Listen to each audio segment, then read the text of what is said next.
Yeah, I think it was stuck for some reason, Coach. I don't know what happened. It wasn't even in inviting people in. There they go.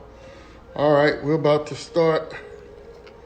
We're gonna bring Coach K in a minute. We're gonna let some people get in here. It's about to be wild. If you don't know this guy, you about to be in for a treat because we're about to bring the one and only Kendrick Williams. And if you don't know him, he is a guy you want to meet and you should know if you're in basketball.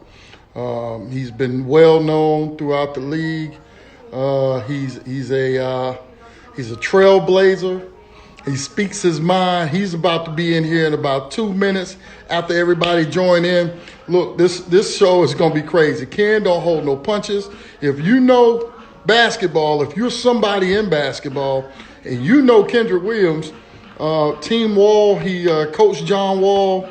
He started the program from the beginning.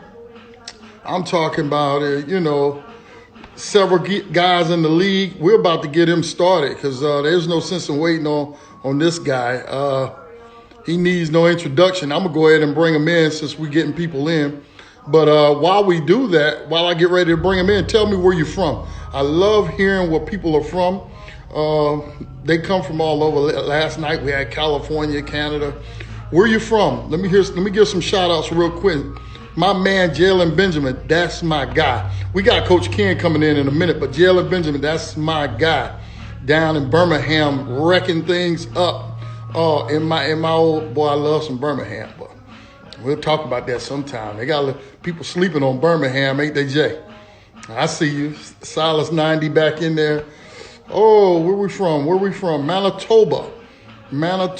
We got, you sent me the flag. I don't want to say the wrong country. Yes, sir. My guy JB down there. I'm telling you, y'all are sleeping on Birmingham, Alabama. I love it down there. So I told Jalen, I'm coming to watch you play. I told your dad I'm coming to watch you play. Pop heard my stories about England. England is in the building. Y'all all came to hear what Coach Ken Williams had to say. This is a guy don't hold no punches, he will not bite his tongue. If you ask questions tonight, he's going to answer it. He's that kind of guy. So I'm about to bring him in. If you have any questions, let me know. I'm about to bring the one and only. If you don't know him, you're about to know him. Mr. Ken Williams, let's get him in here so we can get started. You know me, I love McDonald's coffee. Ken What's going on, man? Is in the building. This is, look, hey, folks, if you don't know this light-skinned brother right here. Stop it. If you ain't in basketball if you don't know this guy right here. We're talking about a real trailblazer in the game. Real trailblazer in the game. He's been around for a long time. I'm gonna let him coach before I even tell you. I'm not even gonna give all your accolades. I'm gonna just let you introduce yourself. Why don't you tell them a little bit about who Kendrick Williams is? Man, first of all, I'm blessed for being up here, man. I love your platform. I love what you're doing. I appreciate it. You're the trailblazer, man. And, the Hoop State really, we're really thankful for what you're doing both on the boys and the girls side. Appreciate that's not done often. You're either on the girls side or you're on the boys side. That's right. You're doing it big on both sides. So I love what you're doing, man. I'm Kendrick Williams. I'm the program director for Team Wall Basketball. Been there. We started in 2015. I've been coaching grassroots basketball now for 21 years. 21 years, you old dude. Go ahead. Man, yeah, of course. Yeah, yes, I am. Old dude from Eastern North Carolina, Goldsboro. Really? Yes. Okay. Absolutely. The borough. And if I say the borough and you say Greensboro, we're gonna kill it. We're gonna shut the whole thing. Just shut it down. We're just gonna shut it down because it's disrespectful if you say Greensboro and if I say the borough. That's disrespectful. Okay. Because let me tell you why. Because we're the only people that can go to Goldsboro to attend North Carolina A&T. Okay. And set up on their block. No, you can't. Greensboro can't come to Goldsboro to set up on ours. I'm just gonna leave it like that. Right. The real borough. The real borough. Yeah. Right. So now did you play ball? I played in high school, man. It goes by high school, man, for the legendary Novell Lee, man. He tutored me, man, and great guy. He was head coach at St. Augustine's for 2 years. I think the last time they won the CIAA, he was the head coach. Oh, really? Yeah, Novell Lee, man. Oh yeah, man. Everything. Him and Dean Smith was who I looked up to. Okay. Now he was totally opposite Dean. He said 4-letter words that Dean never said, but you get the point. Yeah. Right. So Yeah, you've you been get the around point. that coaching game a minute, huh? A minute, man. Which is You great. know, Yeah, that's great company right there, man. And man. so what made you want to get into coaching youth sports? Man, 21 years ago, I started coaching my nephew at the local Boys and Girls Club. Got my first team. Okay. They were 10 and 11. I think they were 10 and 11-year-olds. And I coached in Goldsboro for 1 year. I was with an organization called the Goldsboro Pistons. Okay. I was living in Raleigh, though, because I graduated from NC State, so I don't know if I mentioned that. No. I went to NC State. Yeah, I went to NC State. I graduated from NC State. But I was still living in Raleigh. But I wanted to do something for my hometown. So, I went down there. I was traveling every week, 3 to 4 days a week. We had 3 teams down there. And we used to come up to Raleigh, and that's where I met Hank Maddox. If you guys not familiar with the great Hank Maddox, he founded Garner Road Basketball Club. Okay. Was the very first one. A lot of people don't know that. Hank Maddox, man, listen, let me tell you something. I mean, wonderful guy. I saw him. I played the Boys and Girls Club Championship in Greenville. I met him there. He brought me in, and I just happened to be going to the Raleigh Boys and Girls Club picking up my son. Mm-hmm. And he was coming out, and he asked me, he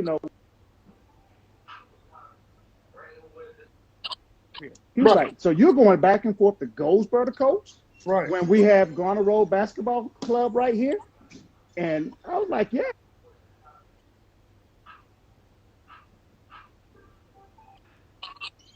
And that's where we came in for a tournament. We played, and sorry, man, I'm having some technical difficulties here with this thing. So we played there. And we played against a kid at 13 and under by the name of John Wall. Okay.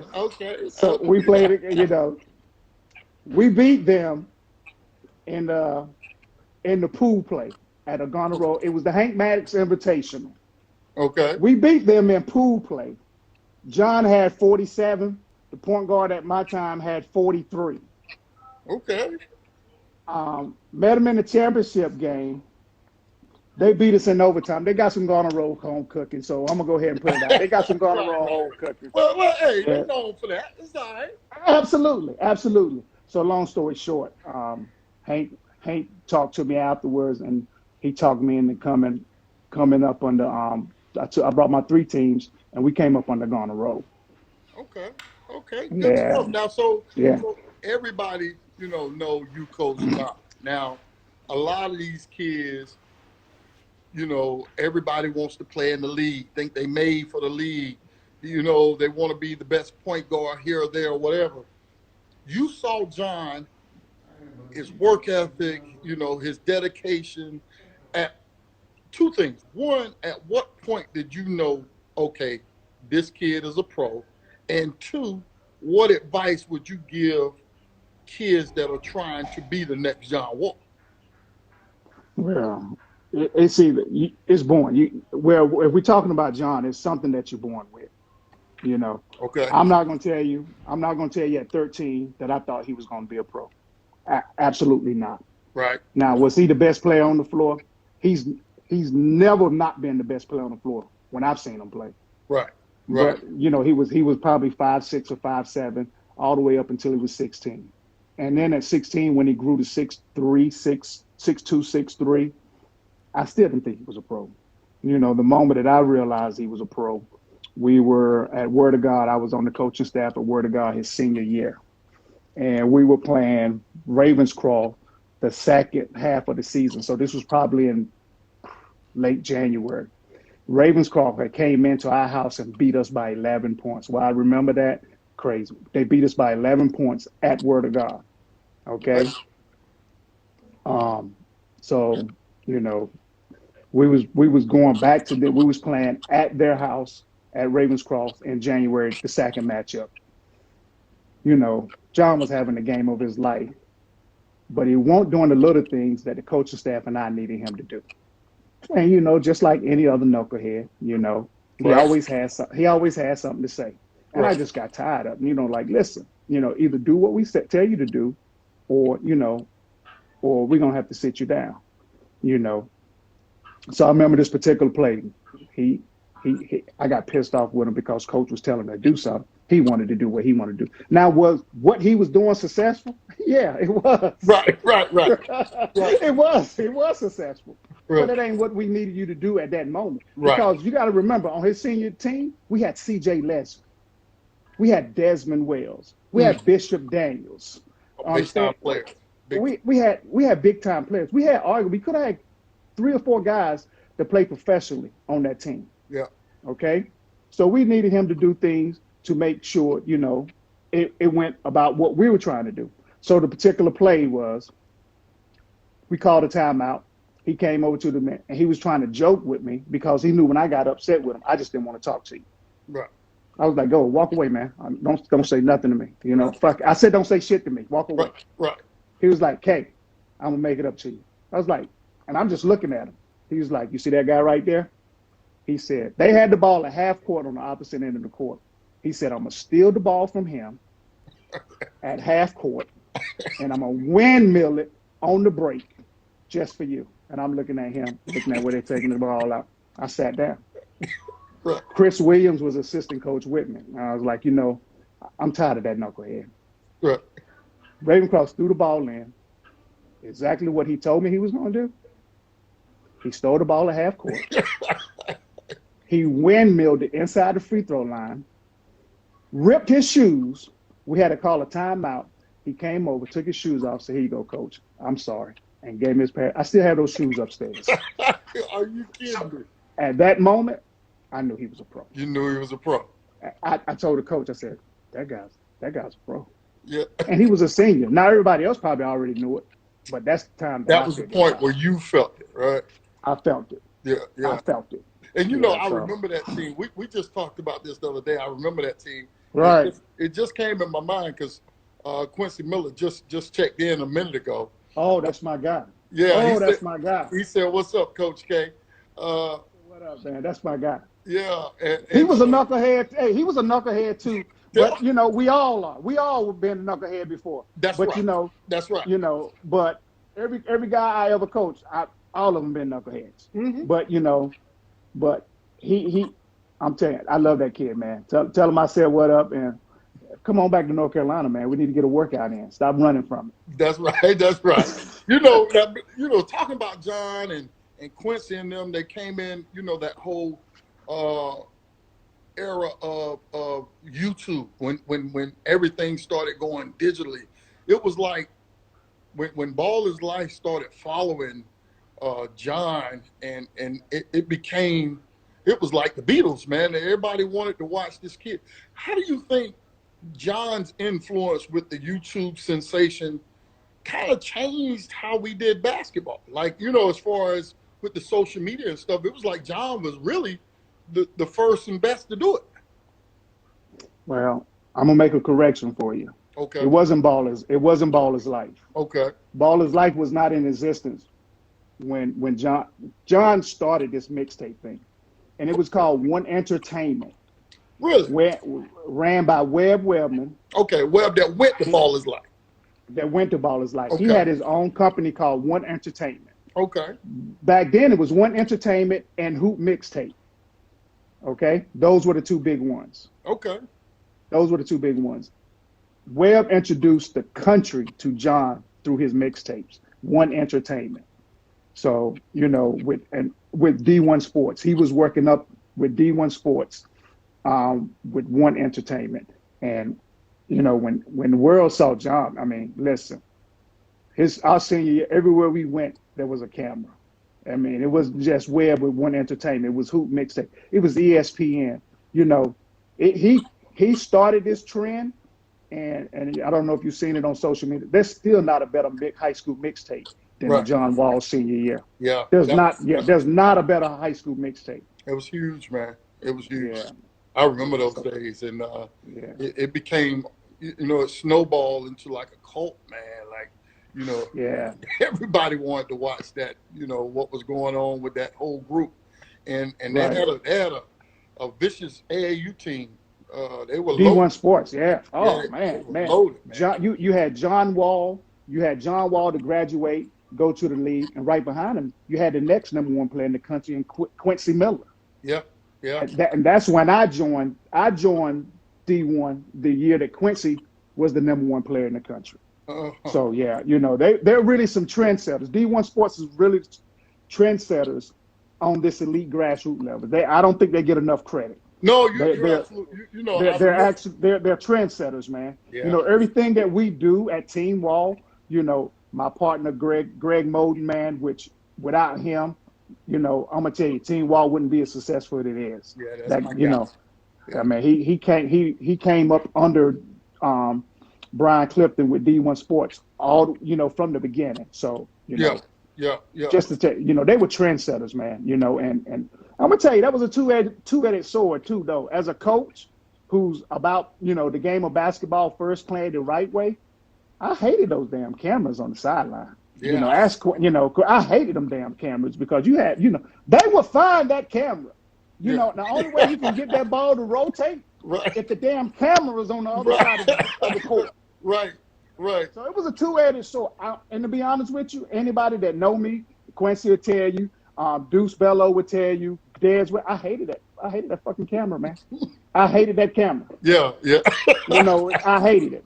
Right. And now that's a big tool that we use up under the Team Wall brand. Right. But I can be honest with you, I hated that camera. Right. Because it was go ahead. You see Quincy commenting, and he was like, "Yeah, Coach K hated that camera and that glamour." Yeah, I hated that shit, man. But you have to be a special individual, man. When I say a special individual to be able to coach, because Quincy was a different type of player. John was a different type of player. Deuce Bello was a different type of player. Dez Wells was a different type of player. Yeah. And and not that they needed that, that was at that time social media was in its infancy. Yeah. But it took over and took the basketball realm to another world. And now you can't even get on Twitter or nothing without saying somebody mixtape. Right. And, the quality of it is not what it used to be. Watered down, man, because everybody trying to do it, and it gets watered down, man. It's watered down, man. But at D1, I remember going to a practice back then, and John, we was all sitting down with water and just talking, and John was like, when he knew he had kind of hit a plateau, he said he was on a visit. I think he was to Miami or somewhere, and D Wade and Gabrielle Union was there. In Miami. You remember? So yeah, absolutely. So you know what I'm talking about? He said, and Gabrielle Union said, "Hey, John," he said he just about fell out when he knew that Gabrielle Union knew his name. That's what I remember the most. Gabrielle Union knew his name, and D Wade wasn't nowhere around. But I'm gonna leave that right there. Only when you hear that, I'm gonna leave that alone. But yeah, that was big. So yeah, he had crazy because he almost committed to Miami. Really? Yes. That's crazy. He loved Miami. He came out of Miami. Really? It's funny you said it because you and I had never talked about that, but it just popped in my mind. I remember him talking about that time. Yeah, that was a legendary visit. That was a legendary. Yeah, I can only imagine. I can only imagine. Now, you being the program director of Team Wall now, obviously, you and him had to have a really good relationship. How did the Team Wall whole concept, how did he bring it to you? You brought it to him. How did it come about? He brought it to me, man. Him and his manager, Ty Williams, they brought it to me back in, it was actually, man, December of 2014. December 2014, I remember it was at the inaugural John Wall Holiday Invitation, I think it was. Okay. That they brought it to me, and and one of the things that John wanted to make clear, he wanted to let me know why he chose me, because a lot of guys coach John. One of the guys now that I got in my program, Tony Edwards, the great Tony Edwards, man. Coach of my 17 and under team. He easily could have did this. Because a lot of good coaches coach John. Right. And the one thing that he always told me, the reason he wanted me to do this for him, to run the program, is because I was one of the very few that never told him what he wanted to hear. I always told him what he needed to hear. Right. And I remember sitting on that baseline when he told me that, that made me feel good, and made me understand, I'm not going to change anyway, but that just makes me right. and be hard on these guys and let them know, hey man, because as we know now with what's going on with COVID-19, that ball can be taken from you anytime. That's right. And what are you going to do when that happens? Yeah. So how will me help him with a situation like this, telling him what he wanted to hear, that's versus right. telling him what he needed to hear. That man, that's I'm so glad you mentioned that, because I think a lot of times today, people want to, pacify these kids, and just, they don't want to hurt their feelings or have them mad at them, or, and those type of things. And kids, honestly, what I've found is they want discipline. Absolutely. Yeah. Absolutely. I always tell them, first day I step on the court with any group of kids that I'm mentoring, that is in my program or out, I'm not here to be your friend. That's right. I'm not here to be your friend. Most of the time, you can ask Quincy. He didn't like me when I coached him, right. But I bet you and hell, I didn't like him when I coached him, right. But I loved him. Right. Duh. I loved him. Yep. Because if I didn't love him, yep. I wouldn't put that discipline on him, because you got to remember, basketball is only, if you're lucky, 10 to 15 years out to college in the league or whatever. If you're lucky. That's right. So my goal was always to be, hate me now, love me later. That's right. No, that's good stuff, man. And yeah, I know y'all used to have it, because he called me, hey, coach. I said, my question was, what'd you do? You know what I mean? Exactly. Don't come here looking for no sympathy. Exactly. if you're doing what you're supposed to do, we ain't gonna have this problem. Exactly. Man, it's Quincy, it's John, it's Dave, it's every kid. They all that discipline. That's now, right. If you allow them to get away with it, then of course they will. Yep. Hell, if you allow me to get away with something, I'm going to do it. That's right. No, that's right. And I think that speaks to why, Team Wall has been so successful so quickly. Like, y'all came in the game and I mean, first of all, you had a whole production crew with you. It was you came in and man, you seen a whole camera crew following Team Wall. That same camera crew that I hated 5 years ago. Right. But that one of the biggest things you got to do is adapt. You have to change. Oh man. You have to change. So man, we've been blessed, man. That first year, man, people always tell us you'll never top that first year. Those kids from year one, man, 2015, Jalen Harris. Yeah. Jalen Johnson. Yeah. Byron Bowman. Yeah. O.C. Smart. Yeah. Scott Spencer. Yeah. I can go. That group, man, just set a platform for us, man. That I mean, those guys. Some of them are still playing. Some of them are in the league. Yeah. Some, Yeah. This was our first graduating class this year. So we, I'm blessed, man. It's me, my staff. I actually have 90% of my staff that I started with in 2015, man. And without my staff, man, like I told you, Greg Moden, Tony Edwards, which came on 3 years ago, Travis DeShazer, Michael Crumble, man, my staff, man. Without them, there's no way that we could have right now, before the 2020 class graduate, 51 plus scholarship athletes. Wow. And out of that 51 plus, two of them that came through our program went through their rookie year in the NBA this year. There's no way that we could Who do are that them? Tell me without who this. they are, Coach. Kyron Bowman and Kobe White. Kobe White. Both of them came through our program. You know, They were part of that year one program, 2015.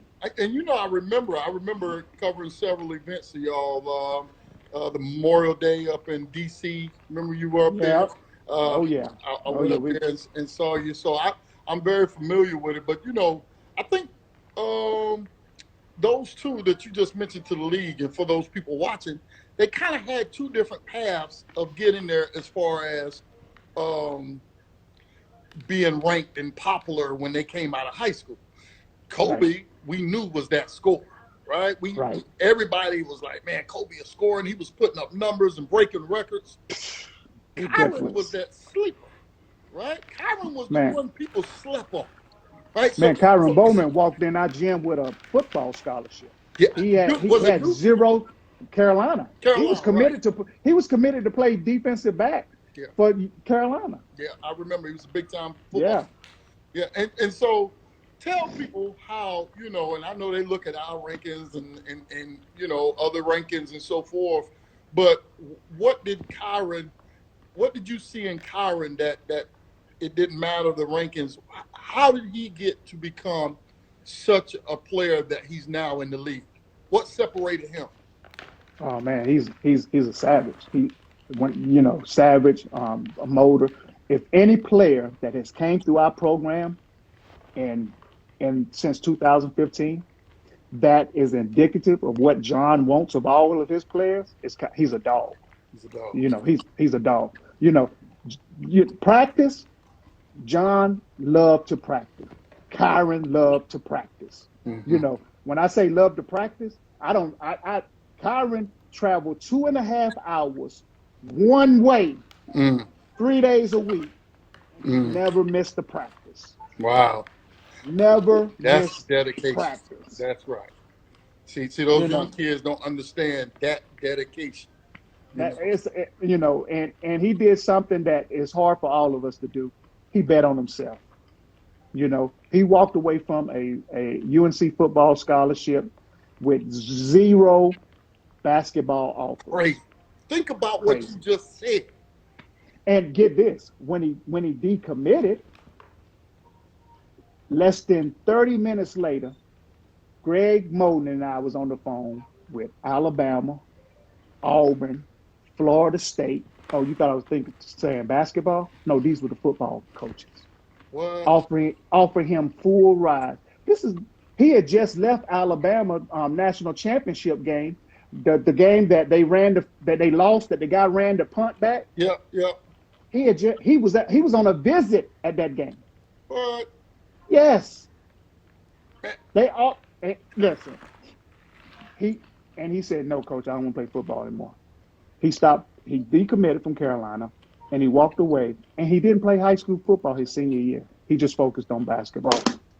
Sorry, guys. Yeah, no, you know that story. I definitely want to get Kyron on because that's probably one of the most inspirational stories of betting on yourself.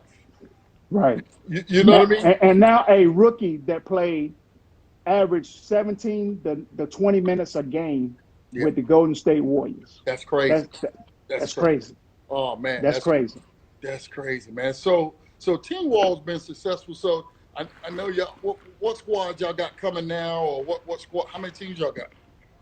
Right now we did some restructuring. Okay. We have a fourth grade team. Okay. Fully sponsored. We have an 8th grade team that we're very excited about. Listen, when I say I'm excited, I haven't been this excited since 2015 when Kyron, Jalen, right, when those guys hit the floor, and I'm looking, man, my 2024 is, listen, I'm excited. Okay. When I say I'm excited, yeah. So we have a 6'10", we have a 6'9", we have a 6'6". Our 2024 class, man. We have a point guard out of Atlanta, Georgia. We got a point guard out of Goldsboro, North Carolina, Pike, slash Pikeville. We had some guards coming out of your neck of the woods, Lumberton, Yeah, Fayetteville yeah, area. yeah, We got yeah. listen, we got a 6'6" power forward coming out of Durham. Man, we are very excited about our 2024 class, man. Um, I'm excited. I'm excited to watch him. I saw I saw as that of course John Wall's teams always come to our events, and as they were registering for that Hot 100, it was right. like, wait a minute, hey, y'all signed up for the wrong thing. This is middle school, man. But these guys, you have got a Yeah. loaded squad coming for that 2024. I'm excited to watch those kids. Yeah, man. And the biggest thing is, man, we our ninth, 10th, and 11th grade was under construction. We had a tryout before March the 9th, before everything was shut down. Well, we had to shut down everything on March the 10th, due to the COVID, the mandatory shutdown. Mm-hmm. So I think we shut down that morning, man. We were excited. We were ready to go. We just paid $29,000 in airline tickets the day before we had to shut down. What? God, yeah, So American y'all Airlines. get ready to do some Yeah, traveling and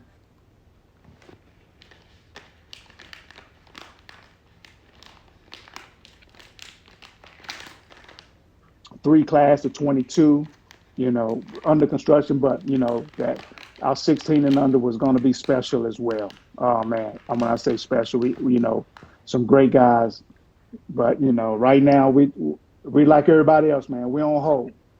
yeah, yeah, yeah. Well, now you mentioned restructuring, and that leads me into my next question, because even I'm looking Hmm. at J Hooper 3, which is my girl Jamia over at Southeast. Oh Yeah, that's yeah, my yeah. girl Jamia. I love Jamil. Yeah, Yeah, so she just yeah, yeah. she just asked a question that's kind of along the lines of what I want to ask, because for a while Team Lady Wall was strong. Like y'all came in the girls Oh game, man, and y'all came in yeah. and was killing everybody, and so Jamia asked, is it easier to manage the boys or the girls side? And that's kind of where my question was. Is That's what my question was. We know you were dibbling dabbling in girls, not so much now. Now, does it go along with her question that says, is it easier to manage boys or girls? You answer that. 10 times way easier to manage girls. 10 times. 10 times. And why I is that? actually, Why is that, Coach? oh man, because they don't care. They're not trying to get to the other side of the court where the camera Right, is. right, right. Yeah, let's be, they're not trying to get to, and they are more focused on skills. Mm-hmm. You'll see an entire flex play run through all 5 options before the shot go up when you're coaching girls. Right, right, You'll be lucky to get one option when you're coaching boys right. at any level. So to answer that question, man, I really enjoyed working with the girls, and wish we could have stayed in it a little longer. Yeah. But up under our restructuring, we had to do away with a lot of things. Right now, we just focus on like I said, that 4th grade team, 8th, 9th, 10th, and 11th. That's all we're doing now. Well, And and they're fully sponsored. So we're trying to. Our goal is to quality, not quantity. there you go. There you go. It's funny you mentioned the girls thing. When 5, 6 years ago, when I was first brought to it, hey, you should do girls, I was dead set against it. Now I coached Right. girls. Actually, I coached Fort Bragg's ladies team, right? But I'll tell you, once I started watching girls and learn, because it takes a little bit to learn the difference between the girls and the boys. But if you watch girls basketball, good quality girls basketball, I fell in love with it.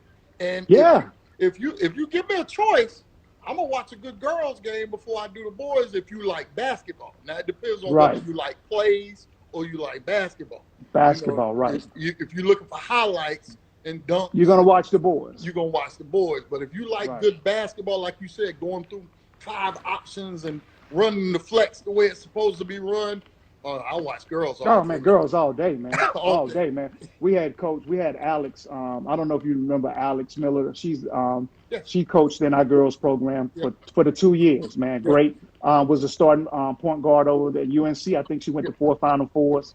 Listen, man, I'm gonna tell you how much I enjoyed it.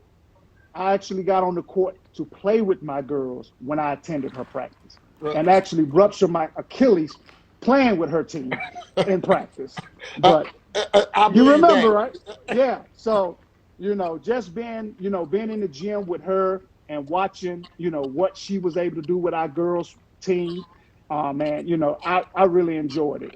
Alex was great. You know, she was in our program for 2 years, and I don't know if you do this, but one of our goals at Team Wall is not only to send our kids to college, Yeah, but we also want to send our coaches yeah. to college, Give them coaching opportunities. jobs, right? Yeah, And we've been blessed, along with those 51 plus student athletes to come through our program. We had 3 coaches to come through our program, and then we help assist them get college coaching jobs. And Alex Miller was one of them. So she's I think at Mississippi State now, assistant coach. and if I don't know if you could actually see the coaches coming through or the comments, but she's actually talking to you down there. She said, "I'm sorry about that Achilles there, coach." Yeah. Sure, yeah. You know, Yeah. staying in that basketball arena, man. Over the years, AAU, and we say AAU, but it's really summer basketball because AAU It's grassroots. is Grassroots. yeah, right. People call everything AAU, but Right. so when we talk about those grassroots programs, they get a bad rep. She said Mississippi Valley State just Mississippi. Yeah, thank you. Sorry about that. It gets a bad rap. Now, some of it's warranted, right? Mm-hmm, And so, from your perspective, now, what makes it get such a bad, rap? Is it because nowadays kids are jumping from program to program? It's like the cutthroat of the coaches from these summer programs are just cutthroat. Tell a kid whatever to get them to jump, and they jump. It's like there's no loyalty. How, what gets to me sometimes is we're always saying we only do it for the kids, right? Right. But I feel like if you do it for the kids, why do you go so far out of your way not to just boost your program, but to down and be disrespectful to other programs? Why has it gotten to that? And do you think that's a factor in why people look at down on the grassroots? I think it's some of all of the above. I think the one thing that COVID-19 has taught me, and I had a conversation with a college coach today, and I know it's taught them the same thing.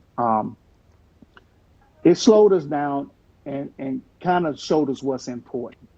Okay, your God first and your family. And a lot of us that do it on the level that that we're doing it at Team Wall, and the college coaches, a lot of our God didn't get our attention. Our families didn't get our attention because we were so motivated to do this thing for basketball. And when you're putting basketball before your DNA, that's right. That's serious. That's right. But we love the game so much. I used to tell people, basketball was the one thing that made me unreasonably happy. I don't say that no more. I don't say that no more because just as quick as COVID-19 can take it from you, you see what's considered to be important. That's right. So to answer your question, I think it's all of the above. Programs are I like to say, and myself included, so I'm not saying that I'm better than anybody else. We are culture hustlers. You know, we we everybody's trying to get the best players. Some of us use tactics of telling them things that they want to hear. Mm-hmm. Others use tactics of telling them what they need to hear. Mm-hmm. But we all are, and myself included, are culture hustlers because how many of us complaining? How many times do you see individuals on social media complaining about the transfer portal in March after they shut the NCAA tournament down, and everybody said, in the transfer portal, I think they shut it down May the 10th, May the 11th, and then everybody entered the transfer portal. The first day, over what, 800 athletes in the transfer portal? Mm-hmm. Mm-hmm. And you got all these individuals on my level, college level, complaining about it. But we created this culture. Right. We created this culture. Right. How many times have that individual transferred? Sorry, guys. How many times has that individual transferred as a rec player? That's right. That's right. As an AAU player? Yeah. High school player? Yeah. They're going to do different when they get to college. Right. They don't like what the coach telling them. Mm-hmm. So if the thing that we need to do as grassroots directors and coach, we got to be more unified and doing things the right way. Right. Okay, we got to break this cycle. We got to stop being hustlers of the culture, because if we continue to be hustlers of the culture, look what we're creating in our youth. Guys that just run from situation to situation and blaming everybody for their situation except for themselves. That's right. That's right. I think it's all the above, Coach, man. I think, one thing that we need to take out of COVID-19, man, and, I've been able to look at a lot. I don't know if you guys seen that, the Scheme series on HBO, the documentary. Have you seen that yet, Coach? No. Tell me about it. Oh, man. It's all about the FBI investigation that happened last couple of years ago. Really? Yeah. Oh, man. It's great. Now I gotta go watch.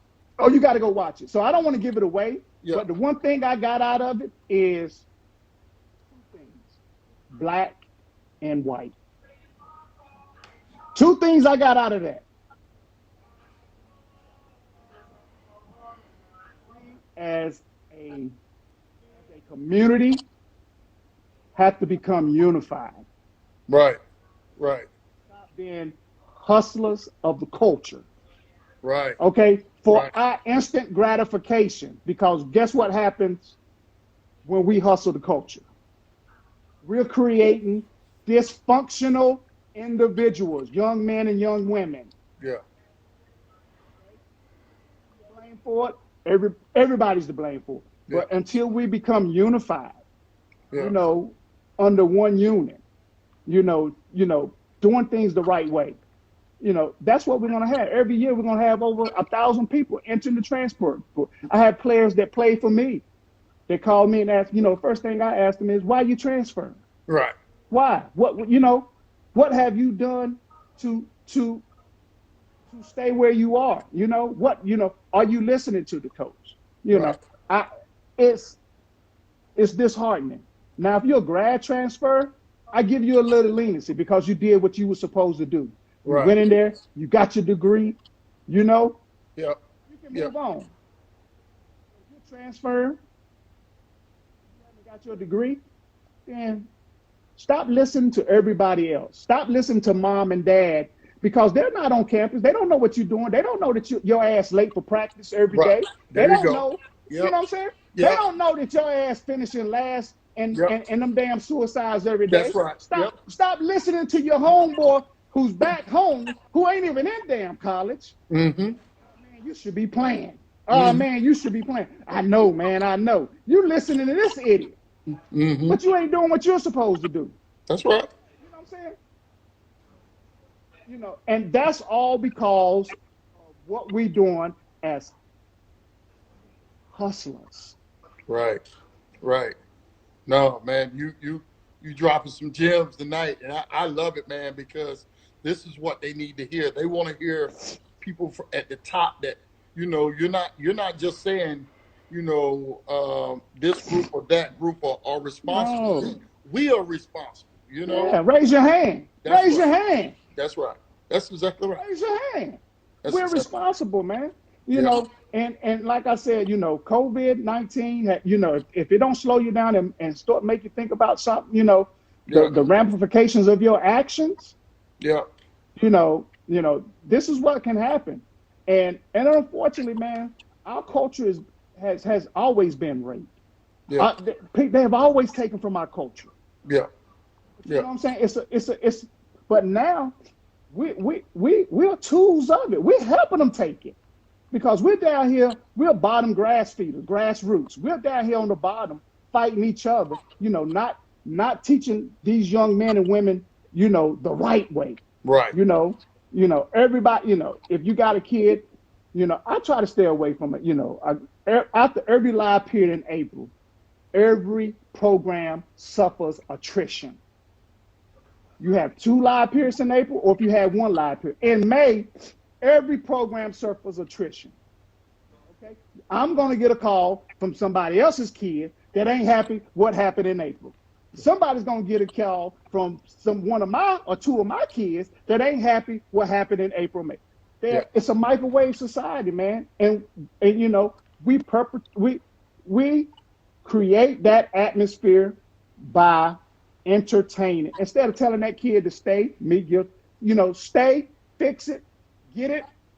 Come on over here. Yeah. No, that man, me and Coach Pop, we often talk about, a certain class where we actually saw the transitioning happening to that workhorse group, that Kyron Bowman type person, to these now we're pacifying them and we're telling them what they want to hear, and if you don't like it, go ahead, you can go somewhere else with instead of holding themselves responsible for, like you said, what are you doing? Yeah, what are you doing? You got to hold them accountable, man. Yeah. You got to hold them accountable. No, that's good stuff, man. I'll tell you, Coach, this has probably been one of my best so far, and the people comments is just loving it, and they're commenting about it because you keep it real. And I told them before you got here, he tells it how it is. He tells man, I ain't sugarcoating shit, man. I mean, I'm not perfect. You know what I'm saying? None of us are perfect. But until we, understand that we're not perfect, and come to a table together. Like, I got all the respect for my guys over at Garner Road. I came through Garner Road. I got all the respect for Fred and what he's doing over at Team Phil. But what do all of us got in common, man? That's right.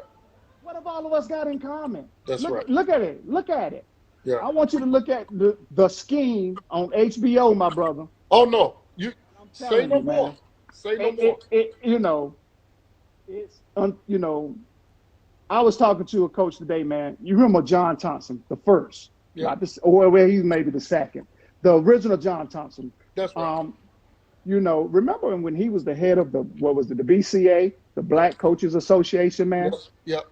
Man, we had a little more pride about ourselves then, man. Yep. You understand? We had more unity about ourselves now. We didn't have, we complained about not having more of us as college head coaches. You don't hear us complaining about that no more. You know why? Yeah. Because they're putting us in these assistant positions, giving us $400,000 a year, shutting us up. What we want. We wanted to be head coaches at one time. Yeah. And now we're just selling them to be assistant coaches. Yeah. Culture vultures are a victim of ourselves. Yeah. No, man. I'll tell you, Coach, this verifies we definitely got to have you on again in the future because, man, we got a lot of things we can talk about. And Right. I'm personally appealing to you, like I have several other program directors, especially when they get on here, is we need to create a round table Yes. where we try to fix it. We Right. try to fix it because you can't rely on these coaches and these kids and their parents to fix it because they're not the problem. No. No. No. They're part of the problem. They're a part of the problem. That's right. They're not the problem. But they're not the problem. That's exactly right. Right. We gotta hold as leaders. We gotta hold ourselves responsible for the part we play in this. And what's happening is we're not. We're blaming the kids. We're blaming the parents. Oh, that dad, he does this and does that and blah blah blah. But you allowed it to happen. You allowed it to happen. Yeah. At a young age. Mm-hmm. When he was 10 years old. And he didn't like the way his son at 10 was getting played.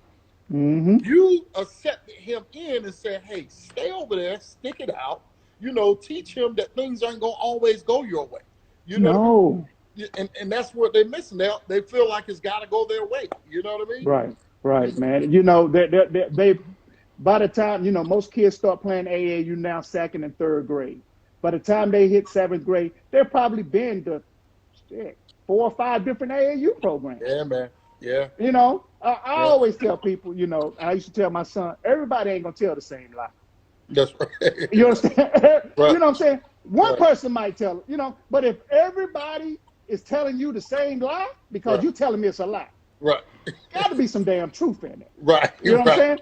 Right. Sit your hind part down somewhere and be coach. That's right. Take accountability of what you're not doing. That's right. No, that's right. That's right. Coach, I wanna thank you for coming on, man. It's an honor to have, such a light-skinned God on my show. Boy, you're lucky this is G-rated. But seriously, we're just glad to have you, man.